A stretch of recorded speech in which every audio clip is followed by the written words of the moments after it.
Test.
You're sitting here? Yeah. I'm gonna need all the help we can get.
He's not coming.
It looks like it's a little bit beyond the 5 o'clock time, so we'll go ahead and start our public meeting for the general plan for Western Weaver County. Kind of just to give you an idea of the format, we'll kind of go by the regular meeting, do pledge, roll call, and then Charlie will do a presentation, and then we'll have some discussion with Charlie, staff, and the planning commission, and then we'll open it up to a public hearing.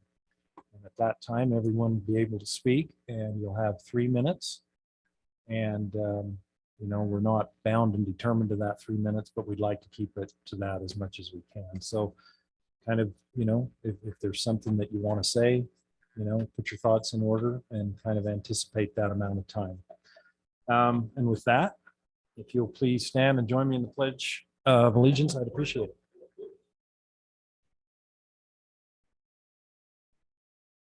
I pledge.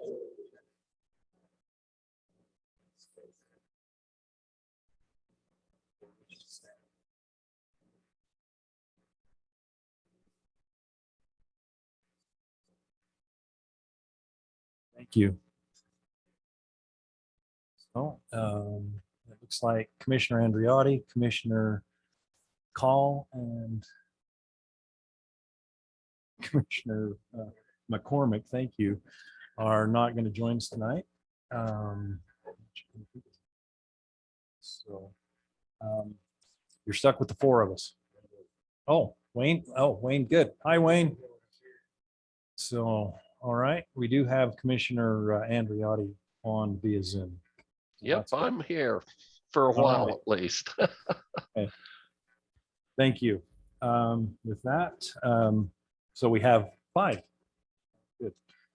On that note, Charlie, when you're ready, I'll let you go ahead and start your presentation. Thank you. Apologize. I've been running around getting things set up, so I'm a little sweaty, as I was with every meeting we've had so far on this. Maybe I'm just nervous.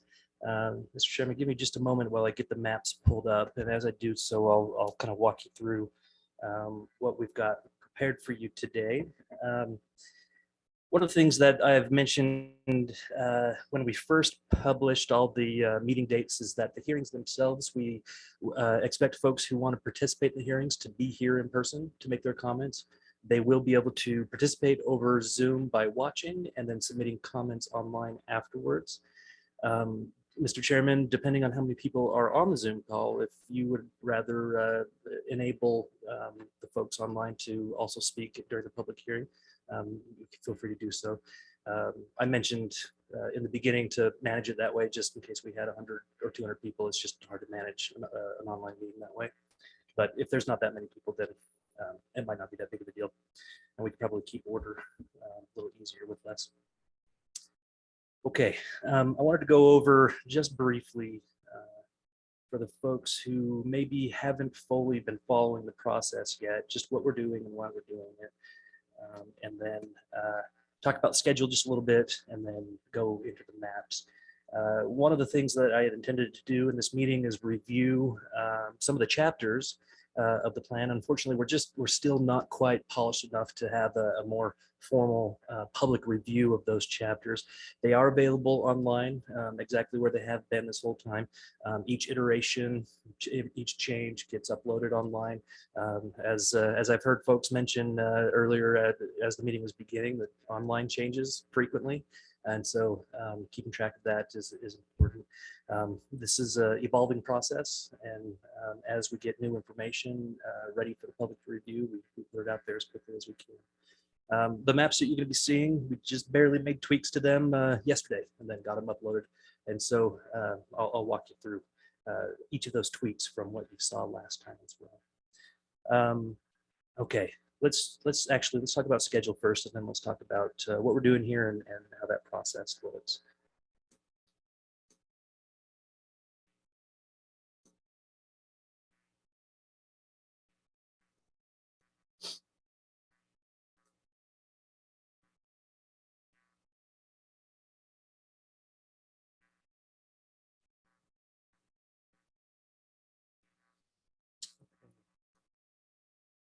So www.westernweaverfutures.org is the website. Hopefully everybody has that almost memorized by now.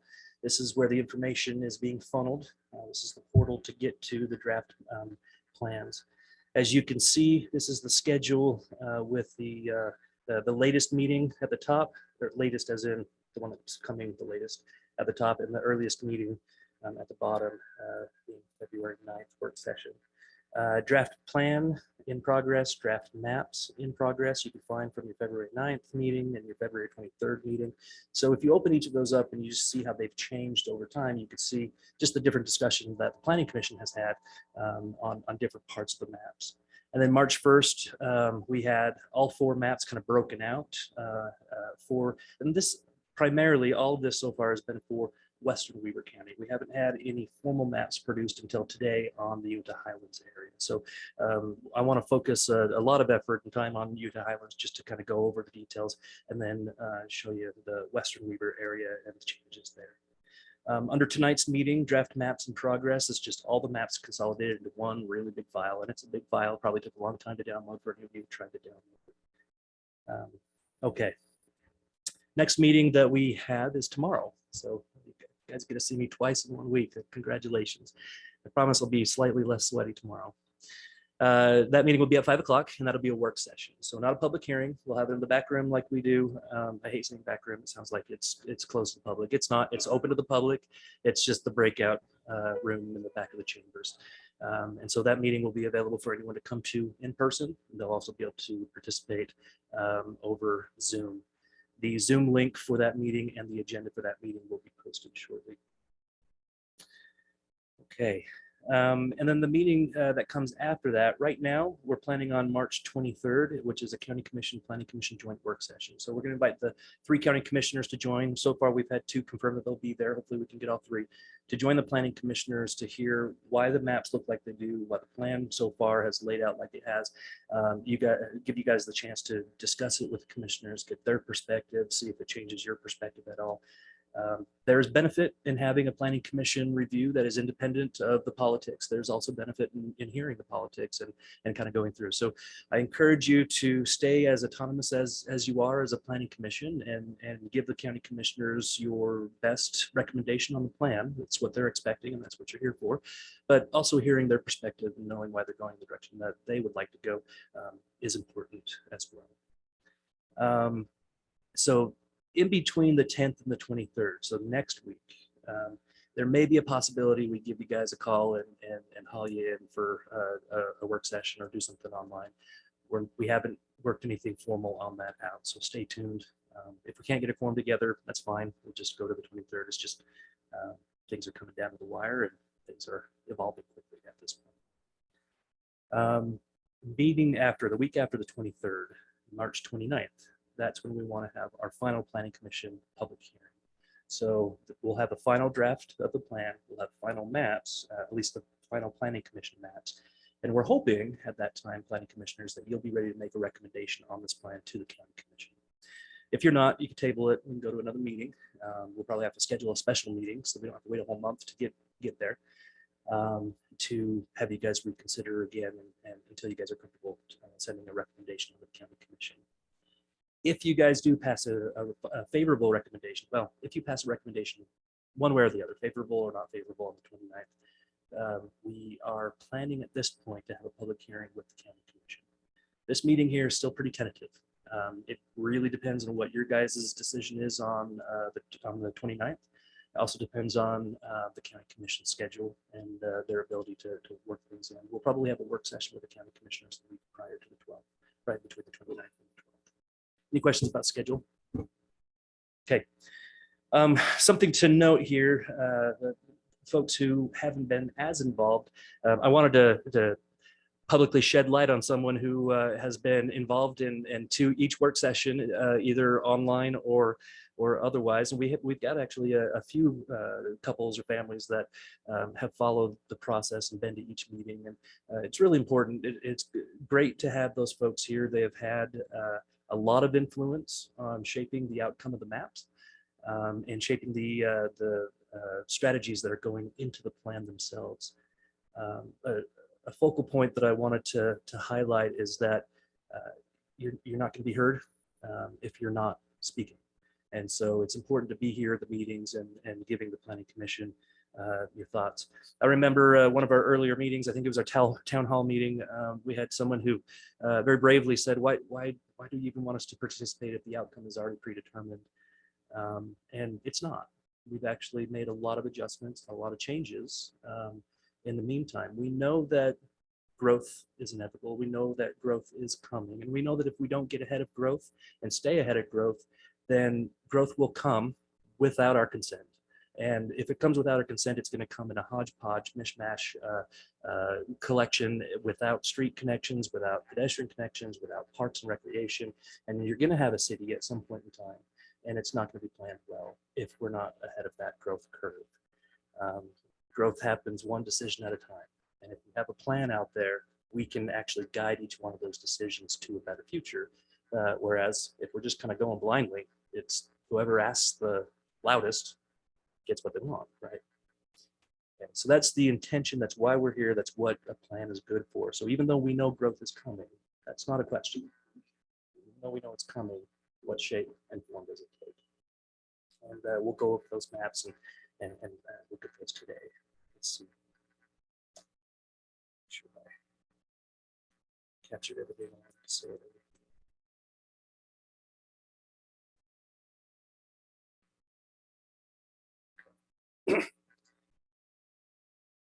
The Highlands maps. Let's on the screen.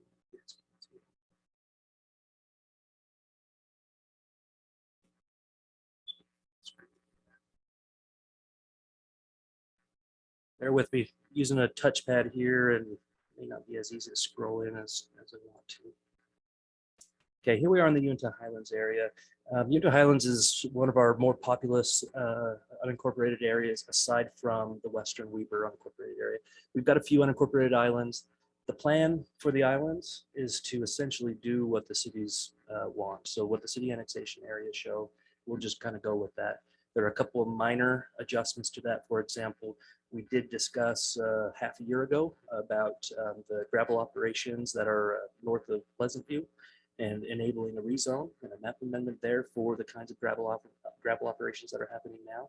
At some point in the future, those landowners are going to be ready to annex into the city and develop that land when they're finished with their gravel extraction. So if we plan for it to be gravel until they annex in, great. Another exception to that rule is where we've already reviewed the JDC Ranch in between Plain City and Far West. For the most part, their plan follows Plain City's future land use map in their general plan. It deviates a little bit in density, and that's all. And so you'll see a little bit of that difference if you were to compare the proposed future land use map with their future land use map at this time. Okay. All right, focusing in on the Uinta Highlands. Let's take a quick look at the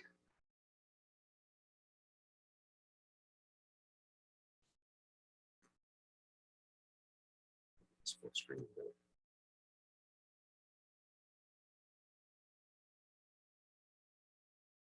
Let's just take a quick look at the legend here.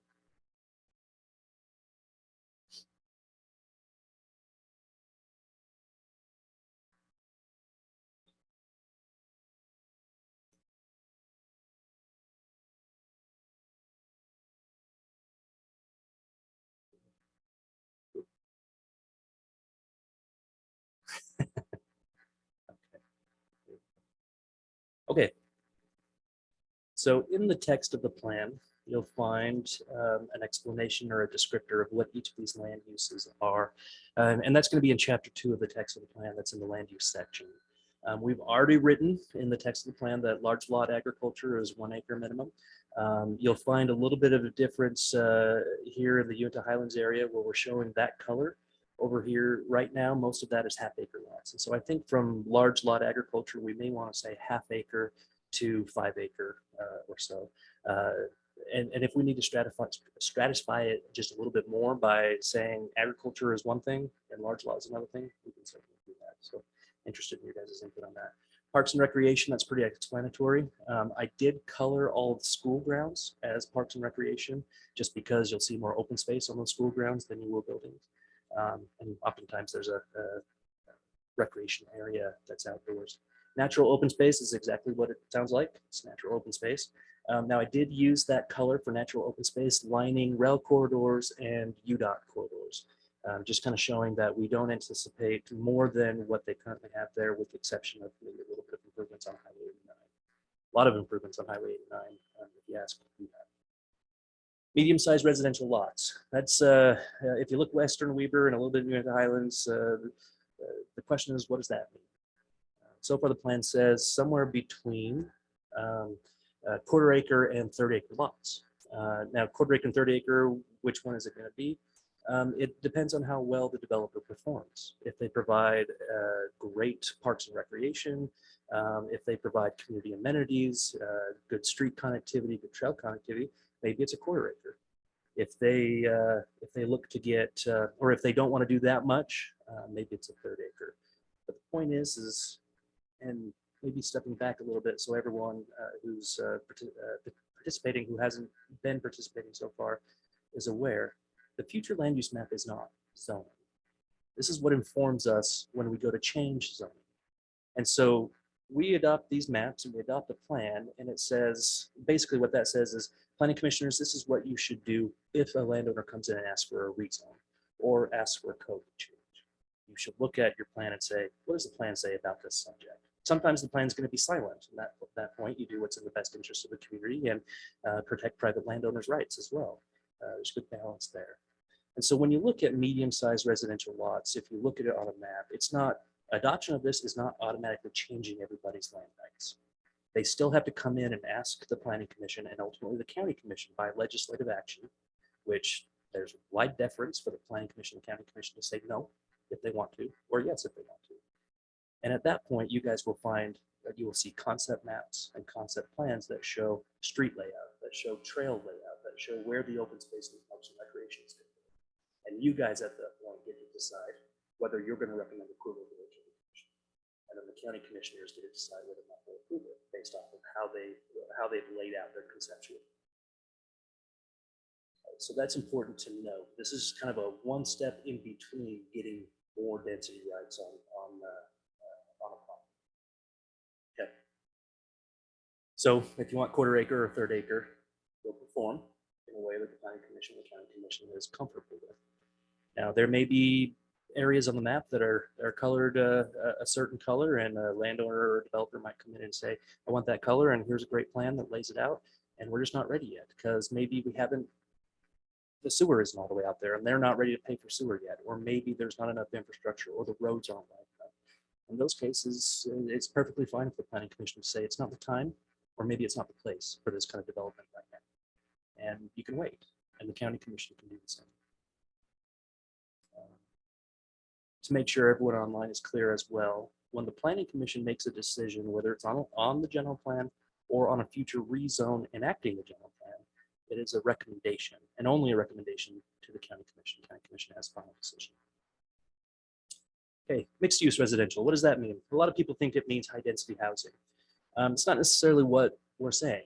What we're saying on mixed use is there's a variety of housing options that are out there that existing zoning and existing communities just aren't capturing. The types of housing units that our children or our grandchildren will want to live in or need to afford because of the housing crisis that we're in right now. That's what we're looking at for mixed use residential. It's somewhere between a quarter acre and higher density housing. How high dense is high density? Well, it really is going to depend on how much land we allow to be covered by buildings and how tall we allow buildings to go. The plan isn't going to specify that. The zone will specify that. So what zones do we have right now that might allow mixed use residential? We've got the R110, we've got the R2 zone, we've got the R3 zone, oh sorry, R1 zone and 2, and we used to have an R3, which will probably resurrect at some point in time. Those are residential, smaller lots. You get single family on those. You can get duplex on some of those, triplex and maybe even quadplexes. If the planning commission were willing to take this kind of a recommendation, mixed use residential, and apply it to a piece of property, I would expect it would come after strict scrutiny on what the developer is proposing. If the developer is proposing a bunch of quadplexes that somebody in California is going to own and not maintain in time, I would recommend that you guys vote that down, or that you pass it on the condition that a development agreement is recorded saying that it is professionally managed by a local management company. Those are the kinds of things that you would have deference to ask for when a landowner comes in and asks for mixed-use residential. Overall, we're saying let the market decide what goes in those mixed-use residential areas. We might see some three-story apartment complexes or townhomes or condos. We might see single family. We might see them mixed together. Traditionally, for the last 100 years or so, the idea has been we don't want to see the different types of housing mixed together. They just don't get along with each other, and that's frankly not true. You could see that across the nation in growing areas, that mixture of housing actually creates a greater benefit to the public because you've got a more diversity of land uses. You don't have your strictly single family residential over here and your strictly multifamily apartment over here. When you do those kinds of separations, that's when you get problems or challenges with your multifamily areas. But when you integrate them into communities, you get far less of those challenges because it's more eyes on them. You get a lot more people with pride in their community. When they see a problem, they'll report a problem, and then enforcement can tackle it. Okay. So before anybody gets a lot of anxiety about where the mixed-use residential is proposed to go, there's not a lot of it. There's only a few areas where we're proposing that, and I'll show you as we get to the maps. Mixed-use commercial. What does that mean? That means basically that's kind of your main street feel. That's your 25th Street, where you've got street-oriented retail, street-oriented restaurants, street-oriented office area, something that creates a dynamic amount of activity at the street level. People there coming to park, getting out of the cars, walking around, pedestrian-oriented, and window shopping. Above that, maybe one or two stories, you might have office space, you might have a medical complex, doctor's office, you might have residences. It's a mixture of uses as well. One thing when we allow something like this, mixed-use commercial, we'll want to make sure that the buildings are built in a certain way, according to the National Building Code, so that you've got decent fire rating between the different units, so that when the nightclub downstairs, has a fire or whatever, it takes a very long time before it burns into any other of those units, with plenty of time for people to get home. Speaking of a nightclub downstairs, that's got to be insulated, sound insulated. You don't want to hear that thump thump all night long. And so that kind of thing would go into the land use permits at the time that they ask for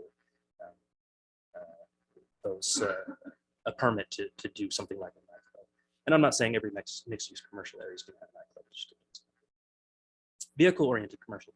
That's your big box. That's you get in your car, you drive there, you shop, you fill the shopping cart up, you put it in the back of your car, and you drive home, sort of thing. That's where you'll see your Targets or your Walmarts or your larger vehicle oriented types of uses. Also, you'll see your gas stations, excuse me, in vehicle oriented uses.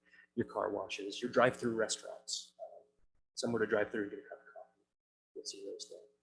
Office and tech, that's pretty self-explanatory. Just very quiet types of uses, usually very well landscaped, where you've got tech and office what's happening across the Wasatch Front. It's a little piece of that. There's not a lot of area for office to come into the incorporated areas right now. And so there's just a very small bit out west that we're proposing. Heavy commercial, that's heavy commercial. That's heavier than vehicle-oriented commercial. That's a whole variety of things. It's kind of it's a one step between vehicle-oriented commercial and light industrial. Our current codes would call this our C3 zone, which C3 is regional commercial. So basically it's planning for types of uses that speak to a regional public, bringing a regional draw, whether it be customer base, regional in, or shipping base out.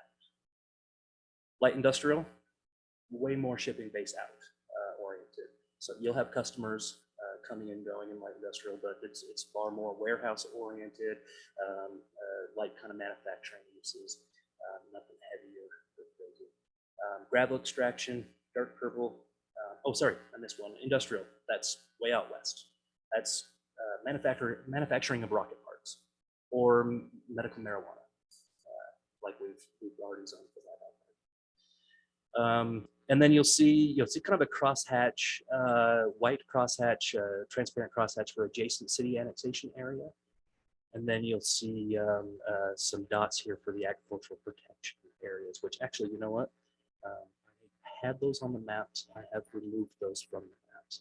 I cannot find a current accurate layer. They used to be held by the state, and the state no longer is a repository for those. And so what the state says is that the counties are a repository for those. And the only way I'm going to know what those are is if I go on a parcel by parcel basis and identify them. So I can't find an accurate version of that. So it was on the last iteration of the map, but it's been taken off now. Okay. Walkable village area, that's just average person willing to walk a quarter of a mile before they get in a car and drive. And so when we talk what is a mixed use commercial area where someone will get out and actually use that quarter mile radius, it's you'll see these quarter mile radiuses marked on the maps. Icons for parks, trailhead, existing school, future school. Regarding parks, I don't have a different icon for an existing park and a future park. We're just showing parks, and I'll show you which on the maps which ones are existing and which ones are future. Cemetery, I don't show anything for future cemeteries, just mark where the existing ones are. Emergency services and church, existing churches. Okay, zoom out a little bit here. Okay, this map, so for the Utah Highlands, where it's kind of it's a pretty small area that we're covering, I've combined land use and transportation into one map, and then active transportation and recreation between.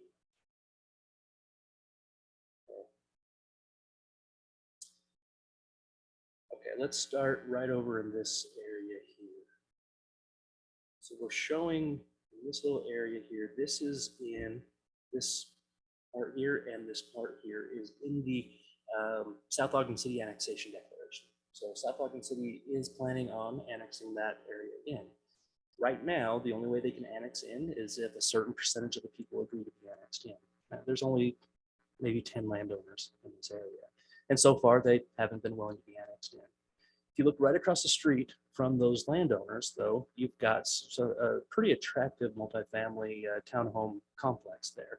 And that complex is lining that road. It's actually providing a buffer between those single family residences and the commercial area that's over here.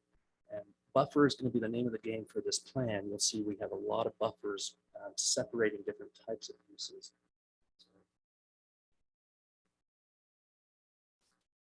I've just rezoned everything to blue. I think blue means water, so sorry. Old Lake Bonneville.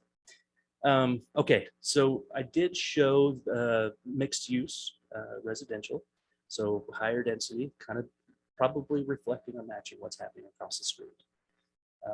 As well as I brought that down just a little bit further so that you could get that all the way down to the southern edge of the city boundaries. And hopefully what the city will do in time is change their annexation plan to kind of bring all this in. Now, what happens if you live there and you have a single family dwelling there? Nothing. You get to have your home, you get to have your land. No one's going to make you tear your house down and build multifamily. But you now have an opportunity, if this map gets adopted and a future zone gets applied to your property of this mixed use residential, you have an opportunity, if you ever choose to create a mixed use residential development on your property. Again, if you ever choose to, the house comes down, mixed use residential goes up, you walk away with some cash and buy a piece of property somewhere else, if you choose to do so. Okay, coming up here just a little bit. Most of this land right in this area here is either R2 or R110. So it's already zoned as mixed use, what we would call mixed use residential. The majority of those are single family homes. In fact, I think all of them are single family homes, which is in keeping with what the mixed-use residential would say. They're just smaller lot sizes. We did extend that down here just a little bit, giving these folks who live along Eastwood and along Skyline, right across the street from the church and adjacent to some of that other development there, the opportunity to potentially ask for the same kind of zoning if they ever choose to use the land for something different. Zoom out. Other than that, and this nice green blob right here, this is all shown as medium-sized residential lots. That's the 1/4 acre to 1/3 acre. It's almost all built out. There are a couple of small 5 to 10 acre lots that could potentially be developed. And if the landowner comes in and provides exemplary street connectivity, where they stub their roads to adjacent undeveloped land or connect to existing stub streets, maybe they get 1/4 acre in there. But one thing that the plan says is that whether we're looking at 1/3 acre or 1/4 acre, the width of those lots should stay the same. And so what that means is when you drive down the road, you're going to see the same number of homes as you would otherwise if it was just the RE15 zone.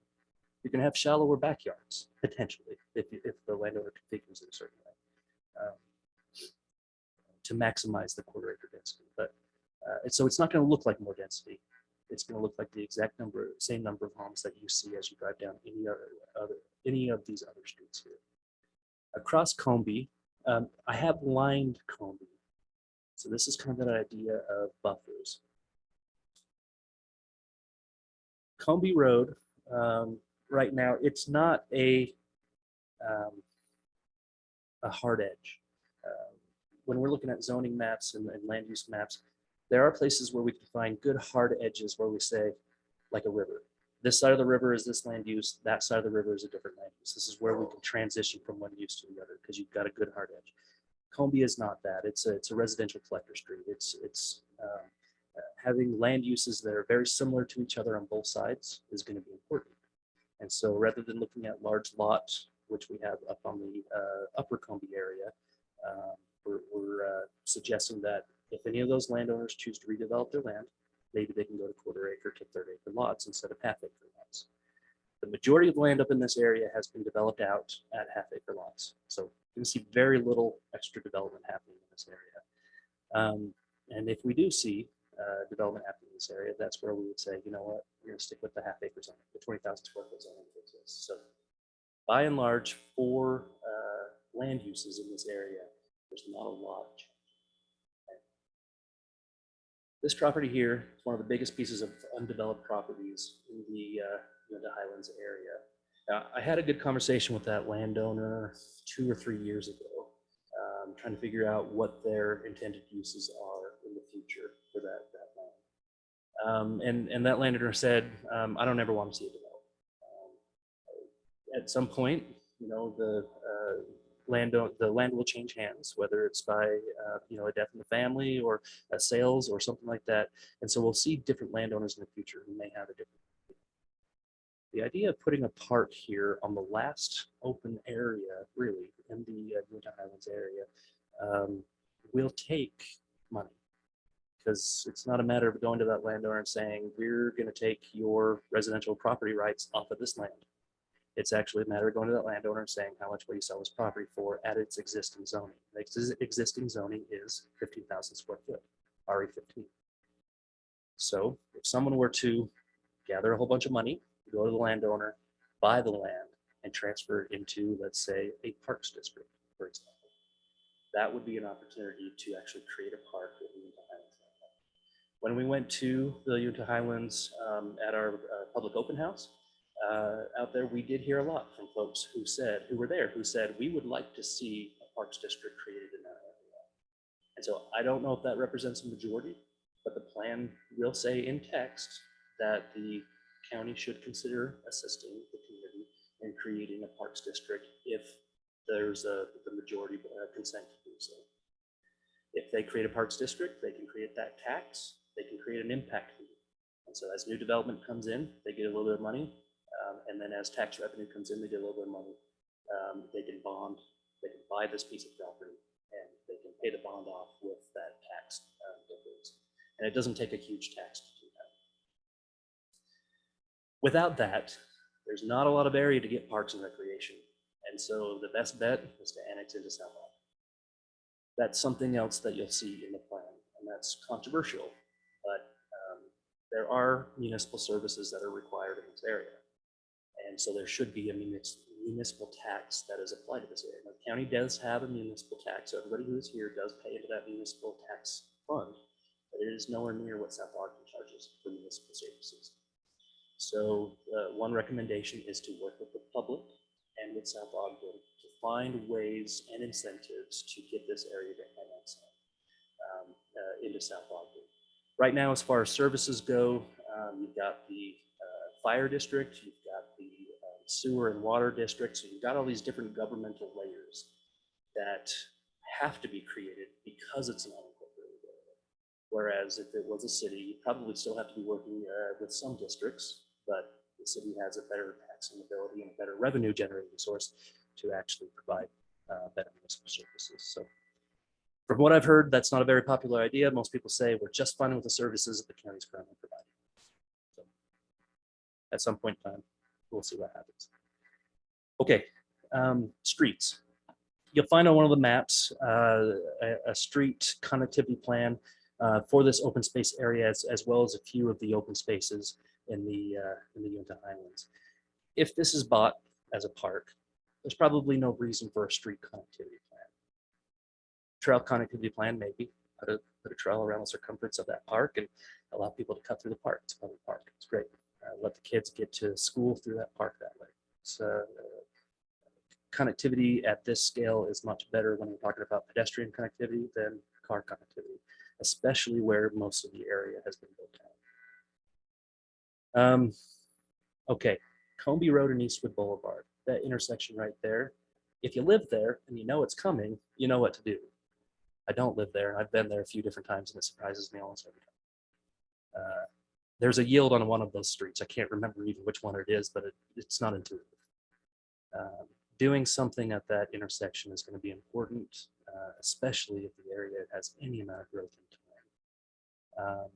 The likelihood of what will happen is you'll either get Combi or Eastwood reconstructed to tee into that street if we don't have a plan otherwise. That's just typically what engineers will do to make that intersection safer. What this is showing is a roundabout, similar to the one over on Skyline. Roundabout will continue the free flow element that is currently there, and it minimizes the yield effect. So it gives you an opportunity to keep the traffic patterns almost exactly as they are, just with a little bit more space, and gives you also an opportunity to put something in the middle of that is kind of community identified. You went to Highlands, a statue of Sarah, or something like that. Whoever founded it. Looking at Combi and Eastwood further down the road, that's also, there's enough real estate right there to put a traffic circle right now. I would venture a guess. That one is also, I've blown through that stop sign a million times. Well, 4 times probably, because that's the amount of times I've been there, and pulled over twice by blowing through that stop sign. That stop sign is covered by tree limbs, and it's way off to the side. It's just not clear as you're approaching that intersection what you're supposed to be doing. Better painting on the road, better markings, and better stop sign, better configuration of the intersection will help. But to keep free flow in that area, a roundabout, it's a good way to go. And again, we see how the line Skyline works, and hopefully folks have gotten used to that. Oftentimes when you do new things like this, it takes a little bit of time for the folks who live there to get used to it. It's kind of like a new stop sign at making a 4-way stop out of what used to be a 2-way stop, like over on 3500 West and 4550. It just takes a few times of blowing through that stop sign to realize that you just messed up. Okay. Some other connections. There's a big portion of property that has not been developed down in this area in here. Now, it's important to note these street connections can't and won't happen unless development occurs, or there's a very compelling public interest in doing so. Right now, there's not a very compelling public interest in doing so. Combi, Bybee, and Skyline are all functioning to their best ability to get people in and out of that community. But as if this landowner in this area chooses to develop in the future, we would want to look at how those roads can connect. And this plugs into a bigger connection question that I'll be addressing in just a moment. There are two little fingers that come out from this little canyon or ravine that's in here. One it goes up an existing dirt road, private road, to the top of a hill and connects to a road that was stubbed in to the property. So it was always intended to be a through road at some point in time. But I've walked that with the county engineer. It's steep. And so it's going to take a lot of earthwork to get a road built to county standard, 2% down that hill. This direction over here, coming up this ravine to the church that's up on top, it would require the road to go through part of that church parking lot. There's a little bit of a more gradual slope if you follow the contours as you come down. So I just threw it on there as two options for the future. Really, it comes down to when those landowners choose to develop, what it is that they choose to do, and then we could say, all right, we would like to see a street connecting through this area. What that also does, if that street does end up coming all the way down to Combi, is alleviates the one-way issue that's over here on Combi Drive, running through Combi City, or excuse me, Uinta City. Right now, from this intersection up to where that future roundabout is, it's a one-way road, mostly because it's just too narrow to accommodate the amount of traffic that would otherwise want to come down. And so a little bit more shoulders would help that, create a two-way road there.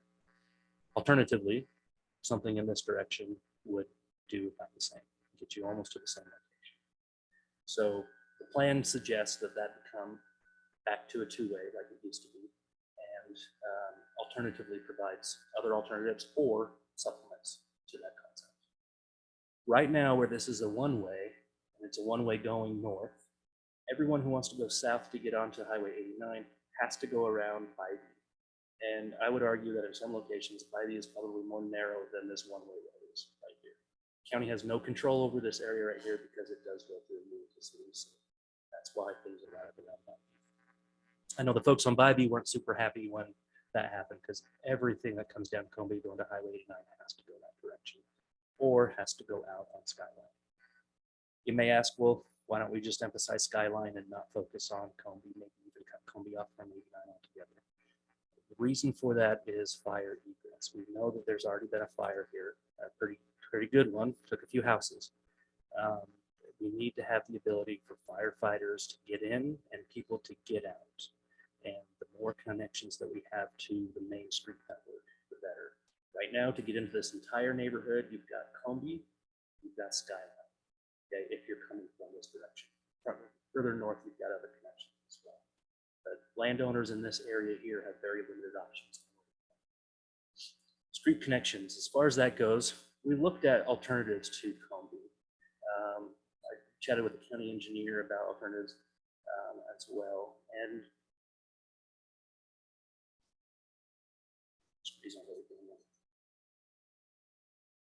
one really great pie in the sky ideal would be to come up Bybee a little bit and build a nice expansive bridge over two railroad tracks to drop down into here, where you've got a hotel down there, you've got Goodyear Tire, down in this area with a signalized intersection here. That's a lot of money. The alternative to that is connecting Bybee with a safer connection. We know UDOT's going to want to continue to expand Highway 89 as a limited access freeway with interchange, not with that grade intersections. We already see what they're doing on Highway 89 going through Davis County. And so having a plan for that will speak to UDOT. Now, UDOT's going to do what UDOT's going to do, but UDOT very often will defer to what the community wants. And an example of that is Highway 89 going through Davis County. The original plan was for Highway 89 to fly over all those roads. Every road intersection that you had to fly over with an interchange on a few of them that Highway 89 was elevated over. And the community got together, they rallied the troops, and they went to UDOT and said, you know what, we would rather see you sink 89, not fly over. And now you're driving up there and you're driving through this cavern with 40-foot tall walls on either side of you as they're constructing that, because they're sinking that freeway to go under those roadways. They're lifting a few of the crossroads just a little bit just to make everything work. But that's a lot of earthwork that they've been doing. And they were able to make that work without changing the budget significantly. So if we have a plan in advance, we don't have to have those highly contested meetings with UDOT on what we want to see happen. So here is the proposal, actually.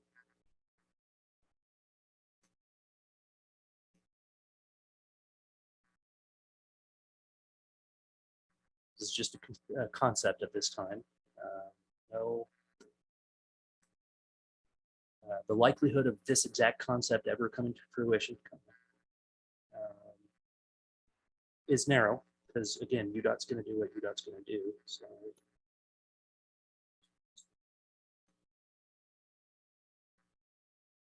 but what the concept communicates and what the text will also communicate to UDOT or to the county to work with UDOT is that Combi Road, right now you could turn left from Combi onto Highway 89 to go south on a very precarious center merge lane. It's actually not, the right-hand stripe is still yellow. It's not even white. So they're not intending on that being emphasized as a merge lane from the center lane, but it's used that way, and it exists that way.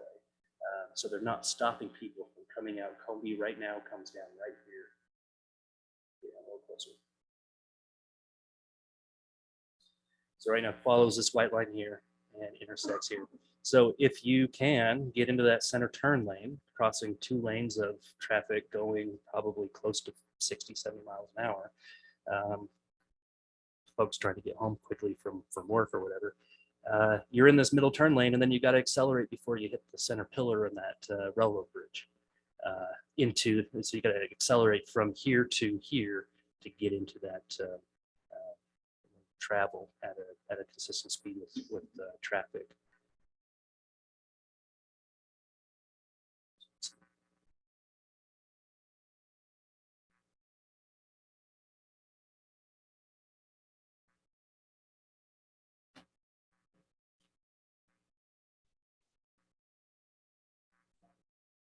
That means we all go home. That means the plan is approved and we don't have to talk about it again. No. Okay, so the idea here with Combi is the exit southward as well as the exit northward is important. Being able to get out of this neighborhood and head south on 89 is important. Get out of this neighborhood and north on 89 is important, as is the entrance in coming from the south and coming from the north. So very limited space. We've done just a very preliminary concept design to kind of figure out, right, how do we work with UDOT to communicate with them that this is important. Coming up here, having an on-ramp, off-ramp off of 89 and an on-ramp for northbound traffic. And then further south, you can see some kind of an intersection. Doesn't have to be a roundabout. Roundabout takes a lot of space over here, and there's not much to use.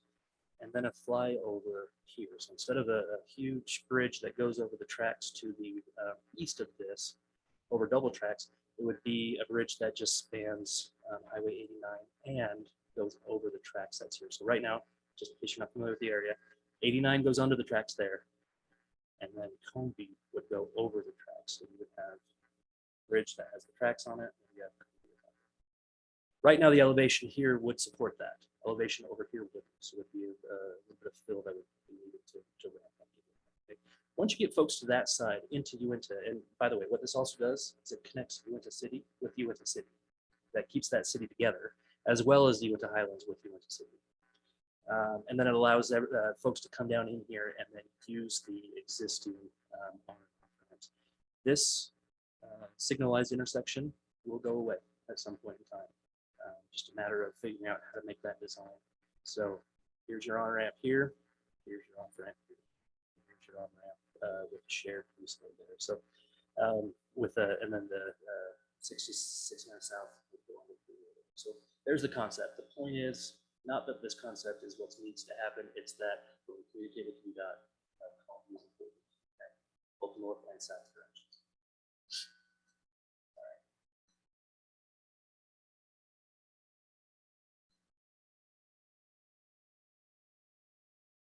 So that was transportation, or at least vehicle transportation. Let's talk about active transportation and recreation.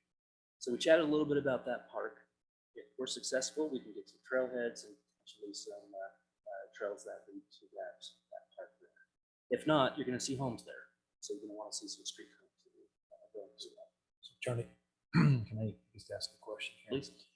Since we're kind of setting expectation, Mhm. and that's the goal. Don't we want to set the expectation also for streets, for street connectivity where that park may or may not be? Yes. I'll get onto that in just a second. I actually have that. Yeah, thank you. Good point.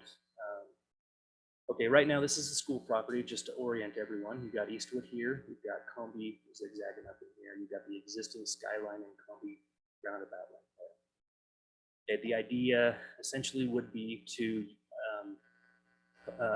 apply a multi-use pathway along Combi Road. So this is a multi-use paved pathway. Typically the cross section of this pathway is a 10-foot wide pathway. And that's a narrow road and it's a narrow corridor right now. So this would require the county to work with landowners to acquire a little bit more right of way. The county cannot take property for a pathway or a trail. That's not allowed by state code. And so this does require willing buyer, willing seller kind of situation. But if we can work it out with the landowners to create a multi-use pathway all the way along Combi, connecting up to the cemetery, around the water reservoir, and back down Eastwood. Eastwood from in the city has sidewalks, and so you might not see a pathway, it might be sidewalks. Once you leave the city, it is sidewalk-less.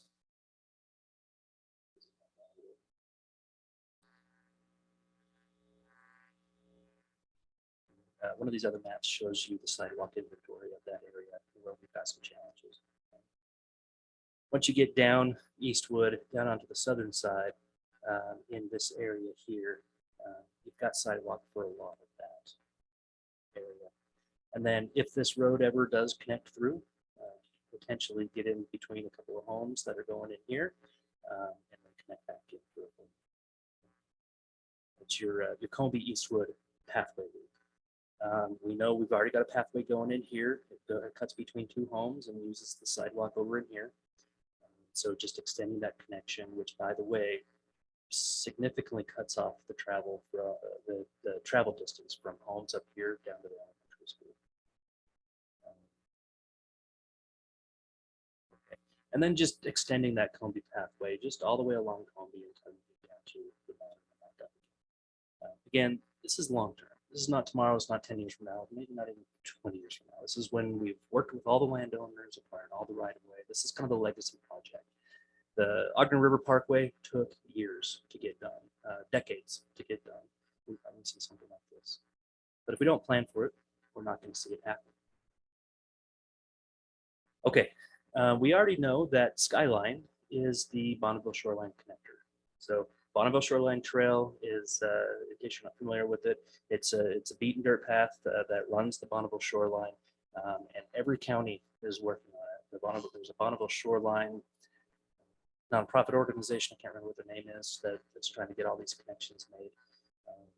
Davis County got a big grant from the Fed to go through Forest Service property on the bench of Davis County, which was a big missing link.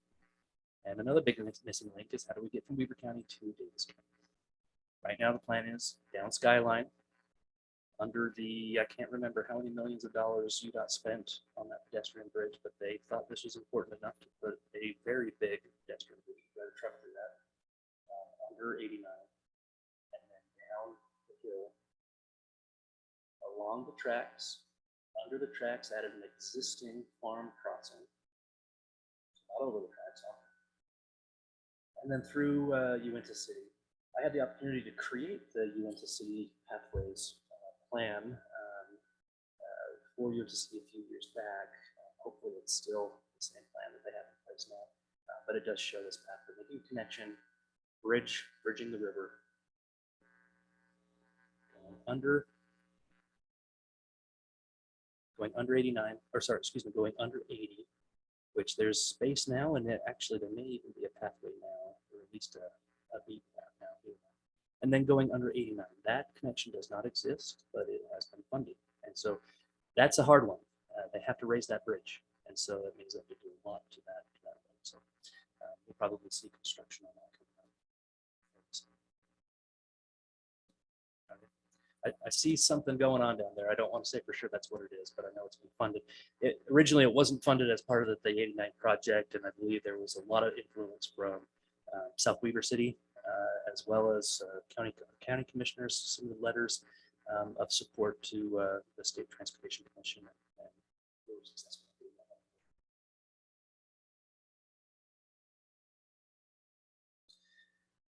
We know in time that the intersection here, 89 and 84, sorry, that's not 80, that's 84, excuse me. I'll adjust that.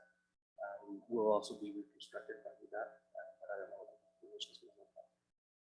Okay, emphasizing the Weber River Parkway as well, and just finishing that connection all the way in. You get Weber River Parkway. Basically, you'd see Bonneville Shoreline Trail.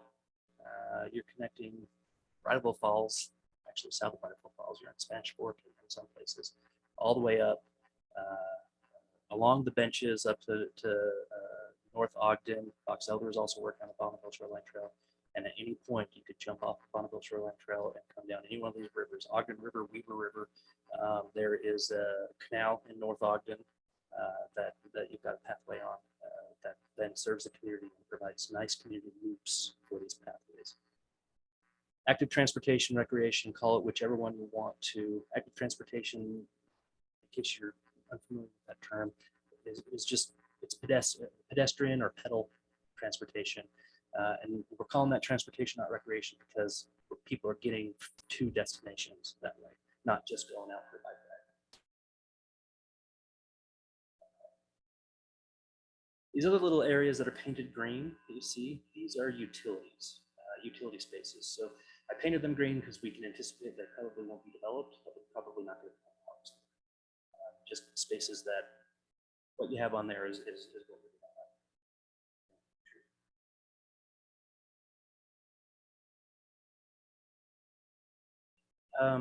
And then up along the benches, you could see kind of under the transparency here, there's a shade relief. That shade relief, which if you ever want to look at it, it's on GeoGizmo. It's one of the very bottom. If you scroll all the way down on the base maps, it's one of the very bottom maps. You can actually see where pathways and roads have been cut in historically, because they've got some LiDAR data on that. So kind of cut it. It shows you kind of where these cross cuts are in the roads. And so I just painted lines on those cross cuts. Some of this is private property. Some of it is Forest Service property. On private property, we're not getting pathways until the landowner to allow that. But at some point in time, the landowner may come and say, I want X, Y, and Z, and that's the opportunity for the county to say, great, we want a pathway and you can have X, Y, and Z. Giving the community something, giving the landowners. Okay. Before I move on from this, any questions about active transportation, parks and recreation? Sorry, I don't mean to belabor all this. I just know we haven't spent a ton of time in these meetings talking about the Highlands. I just wanted to make sure that we give them their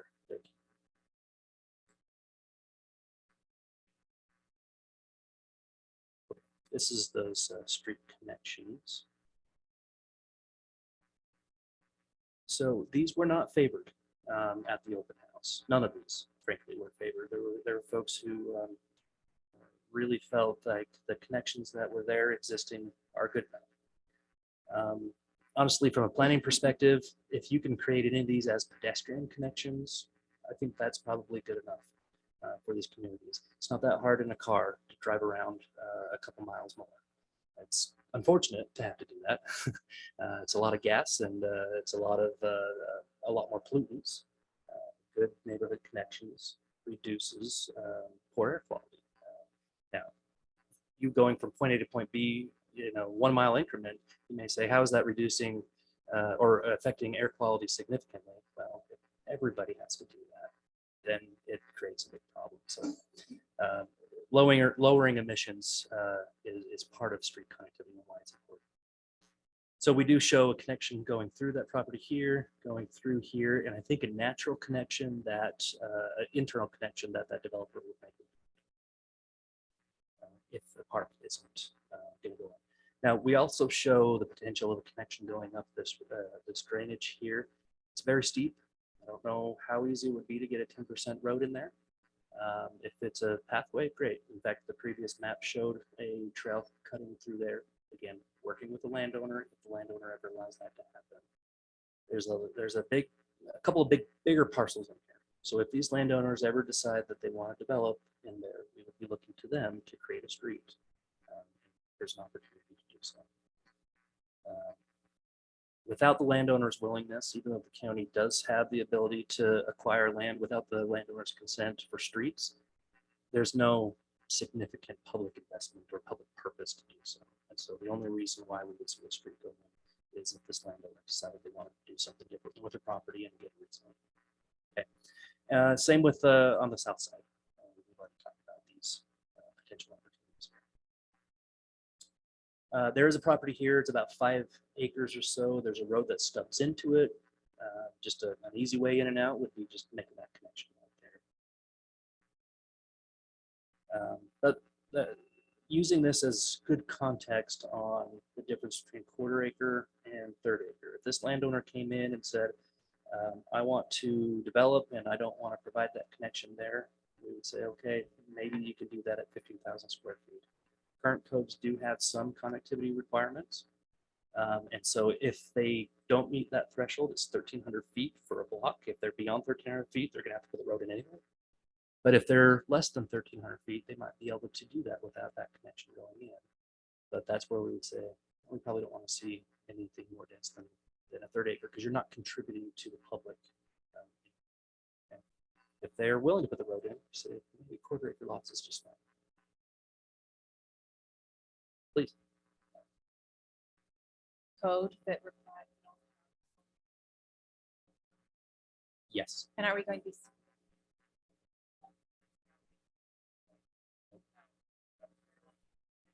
I agree that the air and traffic works okay right now.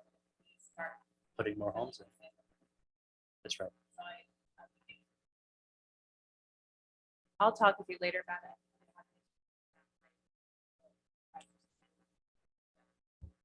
it. Challenges there. Okay.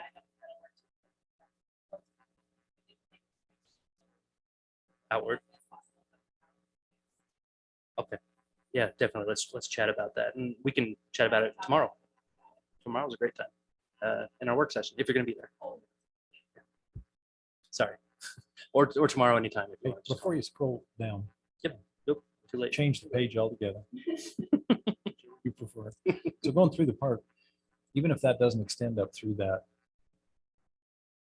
is that Combi that comes down through there? Yep. Yeah. Wouldn't the expectation still be to go to Combi with that? Yes. A 3-way intersection here would be great. It would be the least of what we would expect. This distance from here to here and all the way back down to here again, that's just too far. Our minimum block length is maximum block length is 1,300 feet. So if there's a road segment that is greater than 1,300 feet and you're developing anywhere along that road segment, the expectation is you build a road. It's not always fun to hear when you're the very last landowner in the area and everybody else got to build without having to put a road in, but sometimes it is what it is. Any other questions? Okay. We did a sidewalk inventory and we did a walkability inventory. And we focused on the school for that. All the kind of bluish teal kind of color, that is from a walking distance, a quarter mile from an entrance, or excuse me, exit of that school. So the purple or magenta circle, that is a quarter mile radius as the crow flies. But as you're walking along any one of these and color or sign color routes, whatever it is, that's a quarter mile. And then the yellow is a half mile from the school. Now I know the school district, well, I believe the school district, their expectation is 1.5 miles, if I'm not incorrect. If you're within a 1.5 mile walking distance, then your kids are expected to walk, no busing. That's challenging. You can see how far that goes. I mean, that goes to the other side. That would potentially go to the other side of the skyline. So anyway, you could see some gaps like up here on Combi. There's a little gap in here. You're getting beyond your 1 mile, or excuse me, your 1/2 mile gap up in here. And so just trying to think about, we always say in these people, just think of the children, right? Oh, now think of the children. Legitimate time to do so. Now, all of the red that you see is missing sidewalk. Areas where sidewalk could be. Now, we know that from Combi and downward. Combi itself, if we get a multi-use pathway on one side of the road, we've been successful. Absent a multi-use pathway, we should be looking at sidewalk on both sides. And then westward, we should be looking at filling in all of those gaps in the sidewalk. Above Combi, we went all the way up to, what is that? Woodland. We went all the way up to Woodland in our inventory. As you get above Combi, you get a lot more slopes, narrower cross sections, a little bit more challenging to get sidewalks in. As you could see from the red lines, I don't think there was an expectation when those developments were going in that for sidewalks to be exist. But on this side of Combi, it clearly was, and there are just a few spots that exist. What was the expectation on sidewalks at build out with the current general plan? No, I can go back in and check, but Well, you know, I mean, it's because it's something that on build out, that's an expectation. it is. It is. It is. It should be. Right. As you go up further into this brown area, we didn't need to do an evaluation as you go up higher. And the primary reason is we're pretty confident there's not any sidewalks out there. It gets a lot more narrow, so having that full cross section is really challenging. One of the things that you saw in the open house for the Highlands was a street cross section that does show pathway that's a little bit higher above a retaining wall, and then your 2-lane travel lane and a sidewalk a little bit lower. So there are ways to do this where you don't have to have a very wide, flat road. It's just a matter of making sure that you're dealing with the terrain that exists. If you drive through the subdivisions above Woodland, there's so little access and there's so few homes up there that it doesn't feel intrusive that there's not sidewalks, and it doesn't feel intrusive that the kids are everywhere. In fact, there was one area when we were doing our inventory where the bus just dropped the kids off. The only way for the kids to get home is in the road. And my appreciation of the situation was nothing slows traffic down faster than kids in the road. And it felt like that community was designed that way. And so the expectation for anyone who uses those roads is just cautious.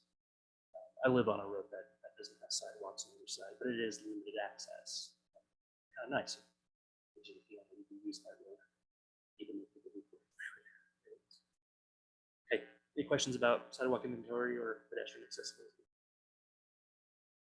You'll probably notice that we didn't go into this level of scrutiny or analysis anywhere out west. There's just too much terrain to cover. We wanted to make sure to give the Highlands the amount of emphasis that we did give to the western. Okay, just Combi Road alternatives. We talked about roundabout. To me, that is the most practical outcome, but there are other ways to do it. Here's another alternative. We're not suggesting with these maps this is what should happen. We're just throwing out ideas of what could happen. And then we already talked about that circle right there on Combi and Woodland Drive.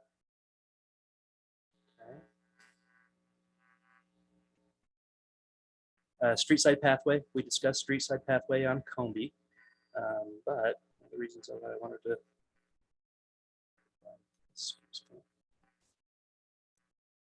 because of this one down here. So Combi, where it's a winding road, if you put a street side pathway, you're gonna have kids that need to cross that road, especially if that pathway is only on one side. I'm focusing on 5950 because this is the one we approved that subdivision on the condition that they cut a pathway through so kids can get to that school. right? So I'm focusing on this for that reason. It is the only way for these kids to walk to that school, cutting a mile, half a mile out of their walking distance. Otherwise, their parents have to drive them. So if we're going to allow this, let's just make sure it's safe. But I think these kind of rapid flashing beacons, kind of like you see right here in mid-block crossings in downtown Ogden, I'd like to see them at all of those intersections. This one's super important because you're on a curve. You cannot see that intersection that's coming. I think you might have a sign that says blind intersection ahead. I'm not sure. When they push that button there, these lights start flashing. It just makes people know that there's somebody in that intersection.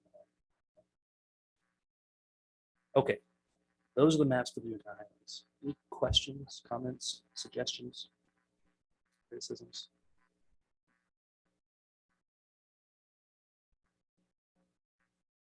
Okay, and again, just for everyone to know, log in the meeting tomorrow. I do it for the validation. Okay, now let's go out west.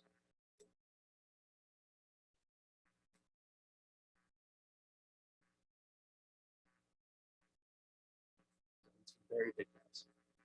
Okay.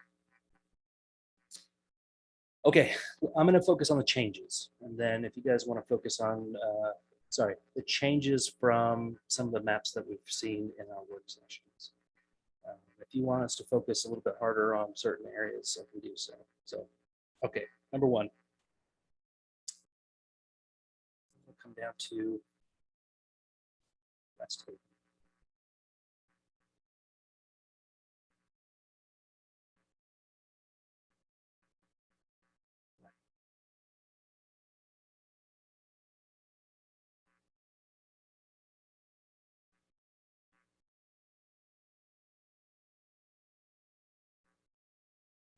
Maybe I should have started that west.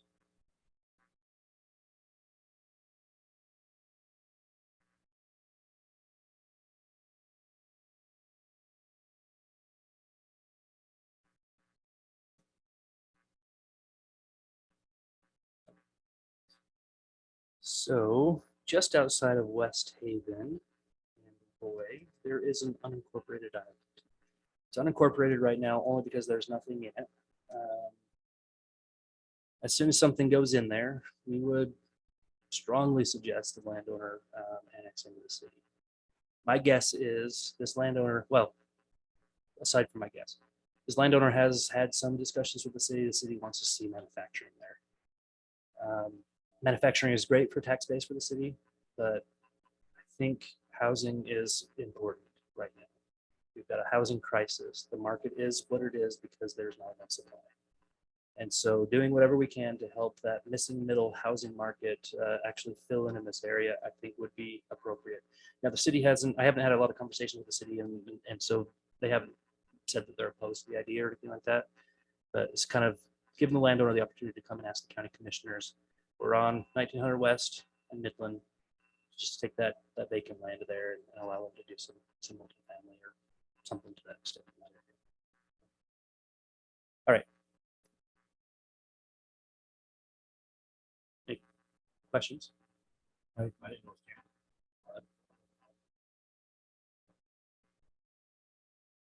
Both sides. Well, I think all of this would be Ogden City. It's in the Ogden City annexation area. This is the Roy, this little strip. That strip is because there's a railroad there. It's all owned by the railroad. Chances we'll ever see that incorporate without us pushing it into incorporation is very, very low. This gentleman, the land that he owns, he's got both sides of the tracks. He's gonna have to figure out how to do access and all that kind of stuff. But he can get access. There's a road on the inside of Ogden City to get access to it as well. So, but he has had a few conversations with me and is very interested in seeing that turn into multifamily or mixed use residential, as I'm not sure. All right, going to West Haven area. In the public open house that we had, I had a few people, two people, the city manager of West Haven as well as the city council member of West Haven, tell me that their annexation declaration goes all the way to the tracks and all the way to the river. The most recent annexation declaration that I could find from them was last year, 2021, which shows it going to this canal right here. And so I cannot verify or validate. I haven't gone through every single one of their city council minutes, but nothing that I'm aware of shows it going to all the way north.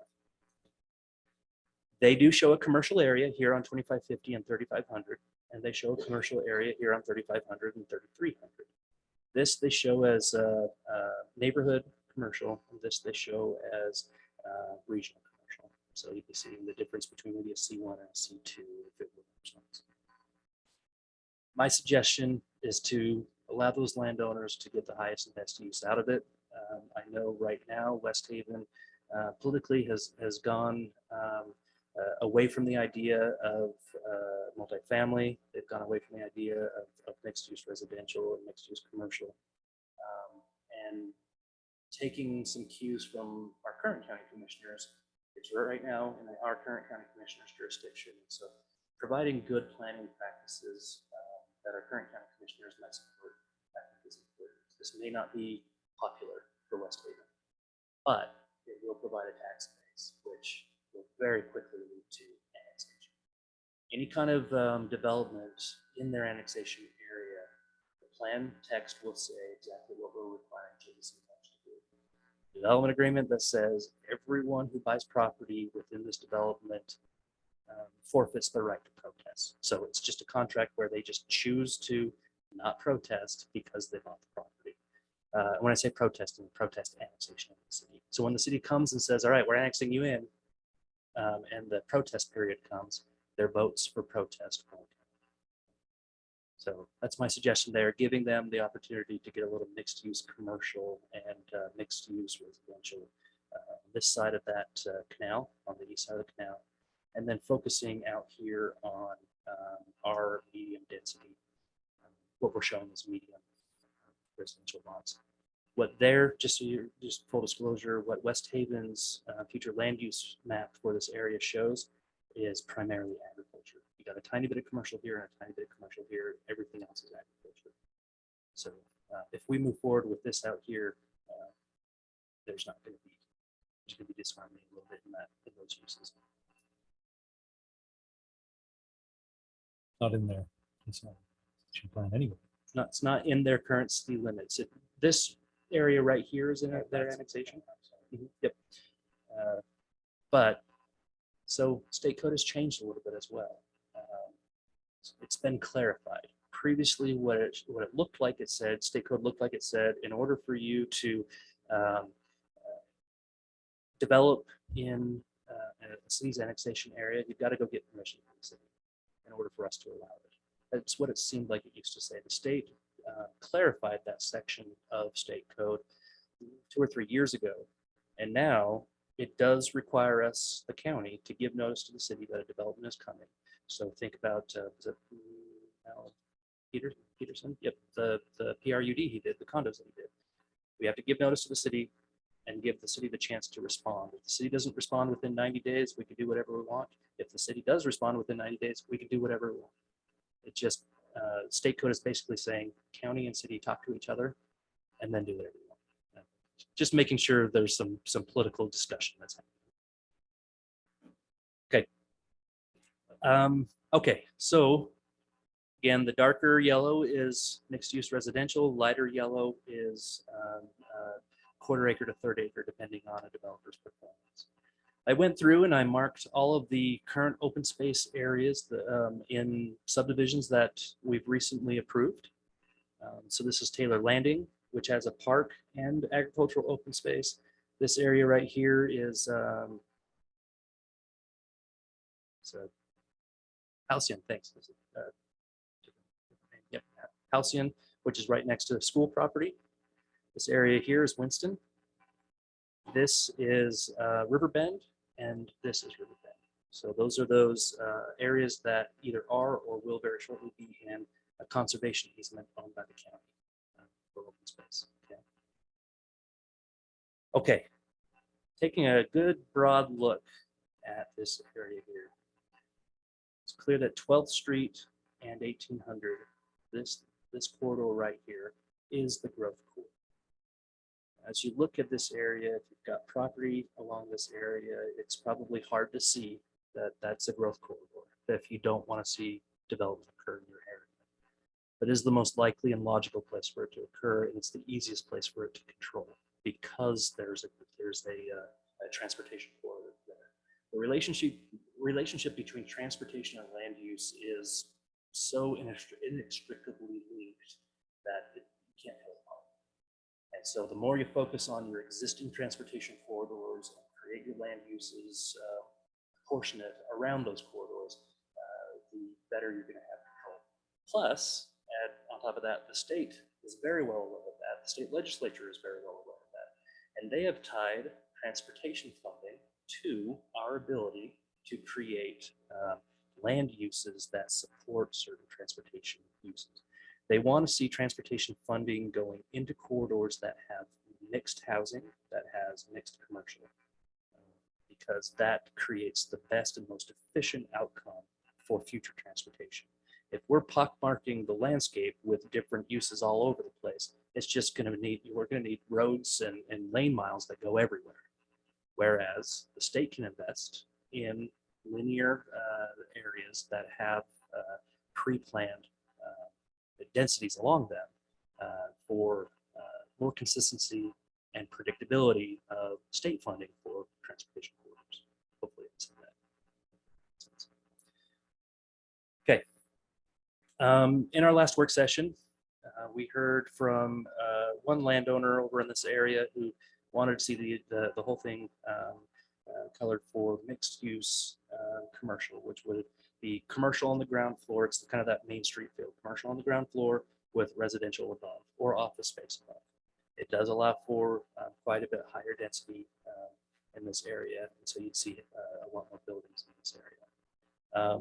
This intersection stays vehicle-oriented commercial. We widened the mixed-use residential along this corridor. It used to just follow a narrow corridor along here. We actually widened that up a little bit. And so we're talking about, that's probably about a block and a half, 2 blocks deep. Okay. We added a little bit to the south of the tracks as well, along 3500 and along 4700. The reason for that is in the long run, we're not talking about next year or even 10 years from now, but in the long run, if we do our jobs well, we might see light rail corridor or a bus rapid transit corridor coming from the tracks. It's the best place for it to be located. This is a great transportation corridor for a whole myriad of uses: transit, vehicle, freight, heavy rail. Let's take advantage of that opportunity.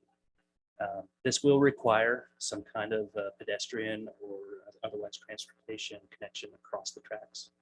But we're going to get a transit-oriented development here. We might as well take advantage of that opportunity. Just again, reiterating, if you're a landowner in one of these areas, it's not going to be a force to change your land to do this. It's going to be an opportunity for you to do that if you choose to do so. If you want to farm it for as long as you want to. At some point in time, when you or your children or your grandchildren decide that they would rather just cash out and allow it to be developed, there's an opportunity for the future. 4700, I don't think anything changed except for expanding a little bit of the residential. I did extend that mixed-use residential out to this proposed park area here, so that you'd have a better link between this transit-oriented development up here on this side.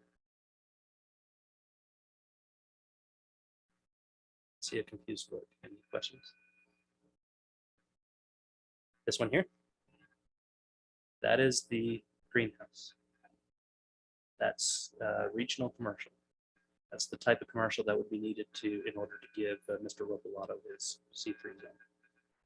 If you don't want to see that much there, we can always reduce it down and just kind of put some buffers around it. Just on the record, I think this is a spot zone. I know that the greenhouse is probably not going away anytime soon, but you give them C3 zone and you might see it go away a lot faster because also land value increases. That's regional commercial. I see nothing wrong with having that greenhouse there as it is, but is what it is. And you guys asked for it to be on the map, so it is there. All right, let's look to the north of the tracks. This big purple blob right here, that's it. So there is a landowner that, there is a developer who's looking at some warehouse opportunities. We wanted them to go further west, out to where our current M1 and M3 zones are. However, logistically speaking, the market will not stimulate that. This is as far west as they were willing to go, and they zeroed in on this property because it was pretty well buffered from other uses. We have talked to the county commissioners about this. They are in support of that, especially with its proximity to 12th Street and the future of potential transit-oriented development, providing rooftops that close to jobs. The number of jobs that potentially could be coming in here, supposing this landowner chooses to sell, is pretty high.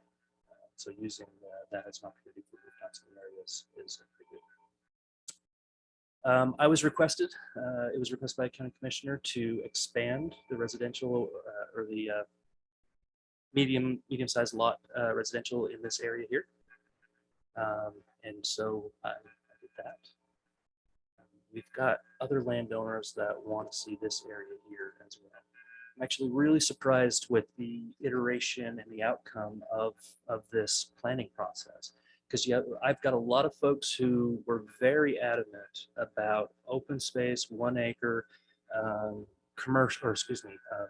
agricultural uses forever, who are now saying, okay, if you're going to allow me to use my land for ag, as long as I want to use it for ag, and then give me an opportunity to do something different in the future that is better for my family, my retirement, my children, okay, let's plan this thing out. So I just spoke with another landowner today who is along the 12th Street, the 900 South corridor, who said, I'd rather you paint mine yellow as well. Give me some opportunities for the future. And so that may be something we want to talk about, expanding this yellow to other places as well.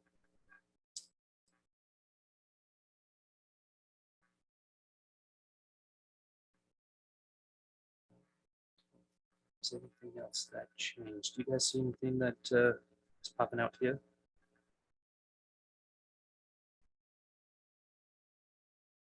Okay, that's land use.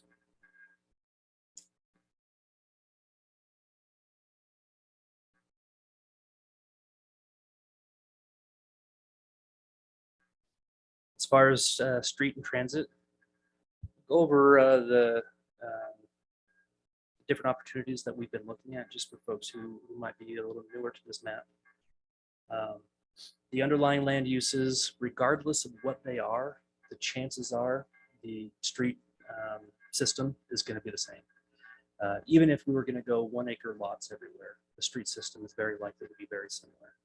And so as we look out to the west, we know that we've got a very large landowner in this area here that wants to do something that will probably turn into a city pretty quickly, separate from the rest of the area, unless the rest of the area gets on board or decides to come on board with that. So having a connection along 1800 or 1600 or both is important. They're actually working with economic development right now and the county commissioners to create a PID. PID is a public infrastructure district, which allows them to tax themselves or the landowners who move into this area in the future at a certain percent, and that taxable value can go into creating infrastructure. What this does, and one of the reasons why I would support it getting through the process, is it alleviates a significant amount of traffic off of 900 South.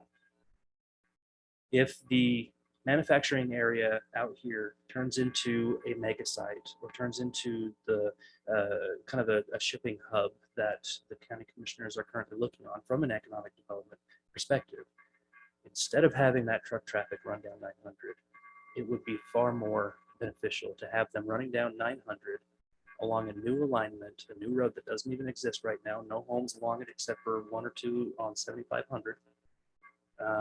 Those landowners participate, well, I think all of those landowners, at least 1 or 2 of those landowners already participating with us in this, connecting it to West River Corridor, and then getting that truck traffic out very quickly so it's not affecting or impacting the community at large.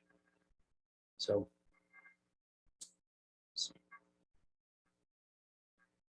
and then again, east-west corridor, 12th Street is obviously the primary corridor. It'll stay a primary corridor until this corridor along 1800, 1600 gets in and the freeway north-south comes on board. Let's see. We're looking at east-west connections. East-west connections are important as we grow. Yeah, you're not going to see these roads built tomorrow. Most of them won't exist in 10 years from now. But as landowners choose, let's just kind of target this area in here. And let's say if these landowners choose that they don't want to do agriculture anymore, and we have a plan for them to do residential, or we change the plan for them to do residential, we want to know where those streets are going to go. Otherwise, we're just not going to have a consistent street network as this area grows. It's very easy, especially as a landowner who lives in this area, to say, we don't want to see all these roads everywhere because it's just going to create more development. And that's only partially true. The development's going to be created whether or not the streets exist. And if the streets don't exist, the streets will in the future exist very clearly. And I mean, go to LA County. What's that? Oh, you went to Highlands, yeah.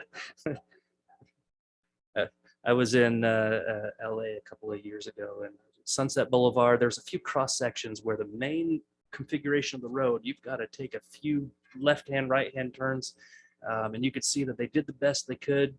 They probably had to condemn property at certain intersections in order to try and straighten certain types of roads, arterial roads and collector roads out to actually make a consistent and cohesive traffic pattern, where if we plan that now, before anything is even here, even if we only see 1 acre development everywhere, we'll at least be ahead of the game. Okay.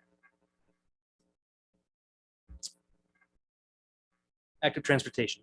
What this map shows, and just in case anyone was confused that we were looking at before,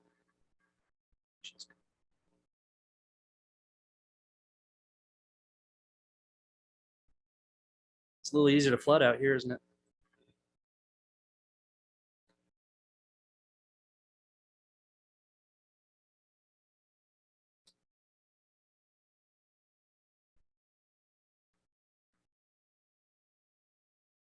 It is a touch screen. That's worse.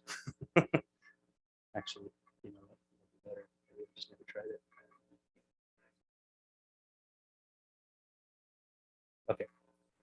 Green line, on-street bike lane. The blue line with the yellow dot dash in the middle, paved multi-use pathway. Most of these paved multi-use pathways are street adjacent. Some of them you'll see going along like canal corridors.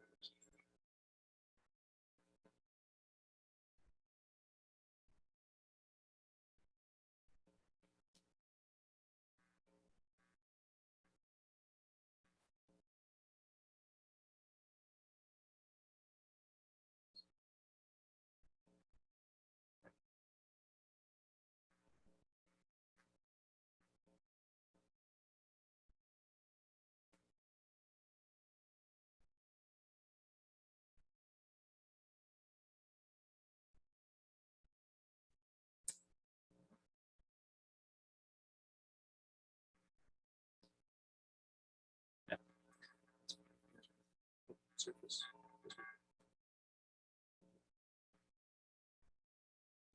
You never get this back. Okay, nice.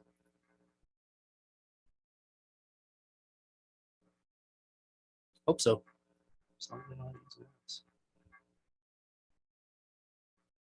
There's scroll function.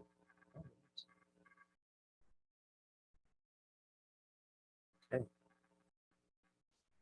Great. Okay, so as we look at the map itself,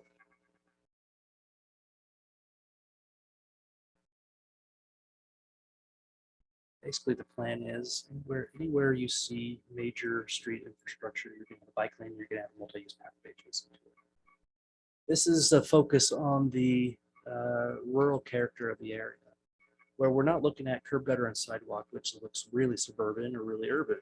We're looking at 2 to 3 lane wide, 3 being the center turn lane, streets with a drainage facility off to the side of the road, and where the asphalt essentially goes right into that drainage facility, and then a multi-use pathway on the other side of that. It's a tribute to the rural types of streets that we have now, but also creating capacity for growth in the area so you don't have congestion problems. And creating capacity for pedestrians to not be in those streets. Okay. So active transportation corridors, I am focusing on the streets. When we get to the next sheet, the next map, you'll see some trail corridors running along the canals as well. The text of the map itself, here we go. The text of the map itself is going to suggest that Weaver County work with the canal companies. In my experience, canal companies are really hesitant to place this kind of infrastructure adjacent to canals because of legal liability issues. The state code has already answered that question. Canal companies enjoy the same indemnification that the county does. They're no more liable for someone using that as a pathway than the county is for a pathway along the street. So if somebody were to fall and break an arm on the street, that's not necessarily the county's fault unless the county is willfully negligent in doing so. So if a canal company was willing to work with us on this, we would work with them and make sure that they're relieved of any kind of responsibility and that maintenance and operation and maintenance of the facility would be either on the county or a future parks district, the existing parks district, or a future city. Okay. The other thing to look at in this Parks and Recreation map here is all of these trails, they come together in, the mouse helps a little bit. They lead somewhere. They lead people to gathering places, to where the school is, to where the parks are. And that's important.